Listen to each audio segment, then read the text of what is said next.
এখন আপনারা যদি পাপ করেন আর আমি ইমাম সাহেব একদম কান্দা কান্দে ধরলা যাই, আল্লাহ বলে এই ইমাম তুই দোয়া করলে লাভ হবে কি?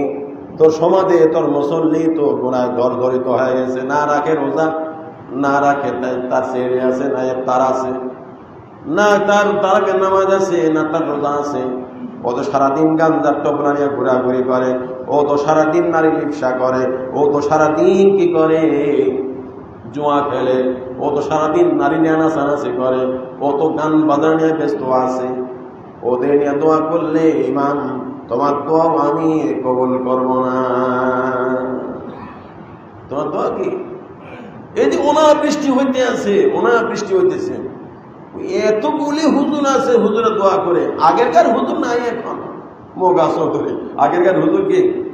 আগের হুজুরে দোয়া কবুল হইতো, আর এখনো দোয়া কবুল হয়, এখনো কি? এখনো দোয়া কবুল হয়। কিন্তু তোর পাপের কারণে, তোর নষ্টামির কারণে আল্লাহ তাআলা কি দোয়া কি কবুল করে না।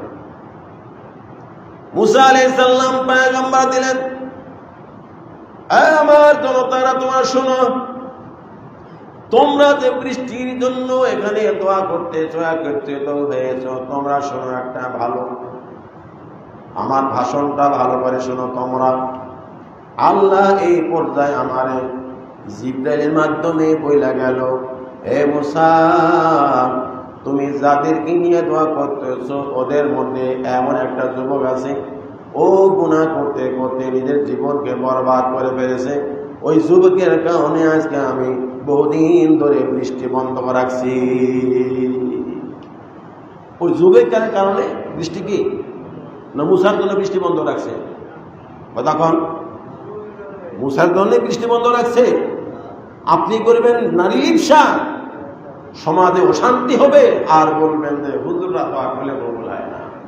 মোহগা কথা বলে, তুই নামাজ ঠিক মতো কর, তুই রোজা ঠিক মতো না, তুই জুয়া খেলা বাদ দে। সকালবেলা দোয়া করছেন আল্লাহ ফিলিস্তিনের মুসলমানদেরকে তুমি মাফ করে দিয়ে দাও। মসজিদ থেকে বের হয়ে তুমি আর্জেন্টিনার পাগল, তুমি একবারও ভাবলে না যে আর্জেন্টিনা যাদের আমি সাপোর্ট করলাম এরা তো আমার বাইতুল মুকাদ্দাসের চরম শত্রু, চরম শত্রু। ওদের একটা দোয়া করে ফিলিস্তিনের মুসলমানদেরকে আল্লাহ হেফাজত করে। আমরা এমন একজন ইমাম পাইছি ফিলিস্তিনের জন্য দোয়া করে না, হুজুর একটু দোয়া করেন। আপনি এখানে আবেগ হয়ে বললেন দোয়া করিয়েন, কিন্তু দোকানে গিয়া আপনি ওই আর্জেন্টিনা ওই ইহুদ নাসরাদের দলে দলভুক্ত হইয়া ওদের সাপোর্ট গাইয়া আপনি ওদের জন্য লুঙ্গি খুলিয়াও নাচানাচি করেন। লুঙ্গি খুলে নাচে, মসজিদে দোয়া করছে, ফিলিস্তিনের জন্য মুসলমানদের কি করো? ইবাদত করো, আর ওইখানে গিয়া ওদের সাপোর্ট করে। আল্লাহ বলেন বান্দারে এক মুখ দেয়া দুই কথা বলিও না। মসজিদে বলছে এক কথা, বাইরে আসি আরেক কোথায়, এমন লোককে আমি মাফ করি না। আমরা যখন বলি ইয়্যাকা না'বুদু ওয়া ইয়্যাকা নাস্তাঈন ইহদিনাস সিরাতাল মুস্তাকিম সিরাতাল লাযীনা আন'আমতা আলাইহিম গায়রিল মাগদুবি আলাইহিম ওয়ালাদ-দাল্লিন, তখন আপনারা কি বলেন? জোরে বলেন কি বলেন? আর নবী কি বলেন? আমিন। গায়রিল মাগদুবি আলাইহিম ওয়ালাদ-দাল্লিন, আয় আল্লাহ যারা পথভ্রষ্ট হয়েছে তাদের দলে আমি নাই। তাদের দলে কি? আমি ইমাম বলেছি গায়রিল মাগদুবি আলাইহিম ওয়ালাদ-দাল্লিন, যারা পথভ্রষ্ট, যারা বাতিল ফেরকা, যারা পথভ্রষ্ট হয়েছে তাদের দলে আমি নাই। আমরা সবাই বলেছি হুজুর যে কথাটা বলছে এটার মধ্যে আমি একমত, এটার মধ্যে আমিও নাই। আমিন। এটার মধ্যে কি? নামাজ শেষ হবার পরে দোকানে গিয়া ঠিক এই জুয়া খেলা শুরু করে দিয়েছেন।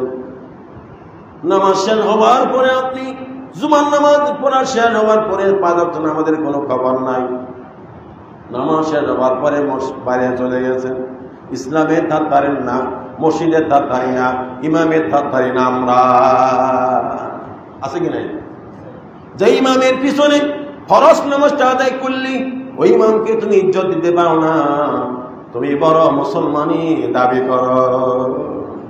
এই পৃথিবীর মধ্যে সবচেয়ে আল্লাহ তাআলা ইমানের পরে কোন ইবাদত?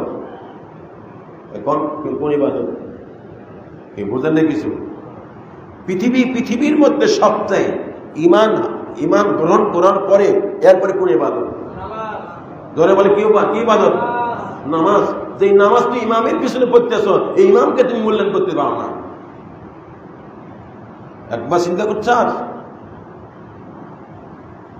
عن أبي هريرة رضي الله عنه قال قال رسول صلى الله عليه وسلم بني الإسلام على 5 شهادة الله إله إلا الله وأن محمدا عبده ورسوله وإقام الصلاة।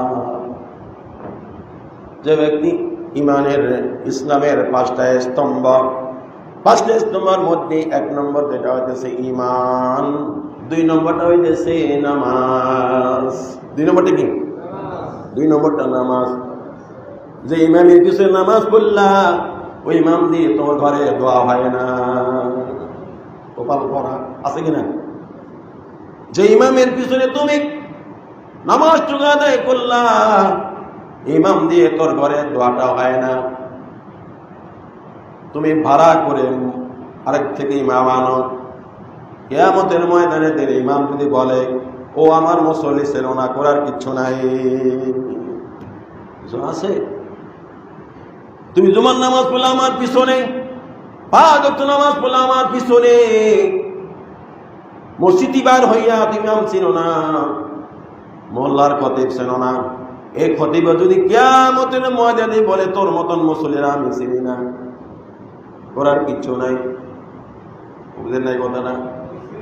করার কিচ্ছু নাই।